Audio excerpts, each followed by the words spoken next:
Every day we consume maybe a coffee in the morning, a drive to work, maybe a late night scroll before bed, but we don't really think about much, right? We just live. But behind every small choice, behind every purchase, there's a cost someone else pays. Which is why today we're discussing the hidden cost of economic goods, which is also called negative consumption externalities, or just NCE for short.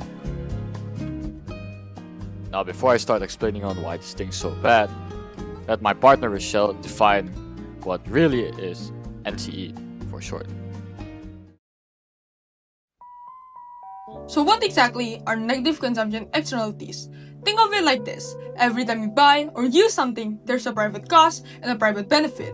You pay money and you get something you want in return. Simple, but sometimes that choice spills over and affects other people who didn't agree to it. Maybe through pollution, noise, waste, or health effect. Those unintended side effects are called externalities. In short, it's when your comfort or convenience quietly create a cost that someone else ends up paying for. And that's the problem. The price you pay does not include those hidden damage out there. To nature, to the planet itself, it's invisible in your eyes, but it's very real out there. When the side effect harms others, we call it negative externality. And when that harm comes from something people consume and not produce, it's a negative consumption externality. But how does it apply in real life exactly? An example of this is alcohol.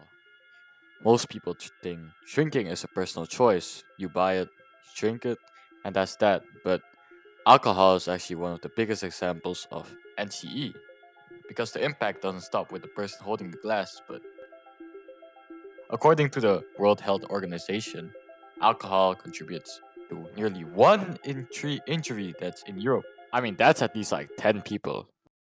We're talking about drunk driving, fights, accidents, all those things that don't just hurt the drinker, but people around them. And that's not counting the quieter costs.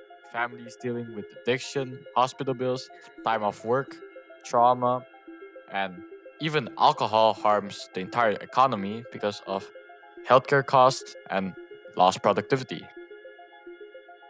Don't believe me? Well, here's a graph. On the left, it shows cost benefit alcohol, and on the right, it shows quantity demanded of alcohol. The downward sloping line here is demand, or the marginal private benefit. This represents the satisfactions customers get from drinking alcohol. But alcohol consumption also has negative side effects, like health issues, accidents, even social problems. This means that the marginal social benefit is actually lower than the private benefit. That's why we see the second demand curve shifted inwards. Now here's the problem. The equilibrium, where private benefit meets private cost, is at quantity P and price P. But the socially optimal equilibrium, where social benefit equals social cost, is actually Q star and price P star. The gap between Q and Q star means the market is overproducing alcohol, and the yellow triangle shows the welfare loss, the cost to society from overconsumption. So how can the government correct this? One common solution is a Pickovian tax, a tax designed to match the size of the external cost. When the tax is applied, the supply curve shifts upward from MPC to MPC plus tax. Now, the new market equilibrium occurs exactly where the marginal social benefit are equal to the marginal social cost at Q star and P star. This means consumption has fallen from Q to Q star and the price have risen from P to P star. The result is that society eliminates the welfare loss.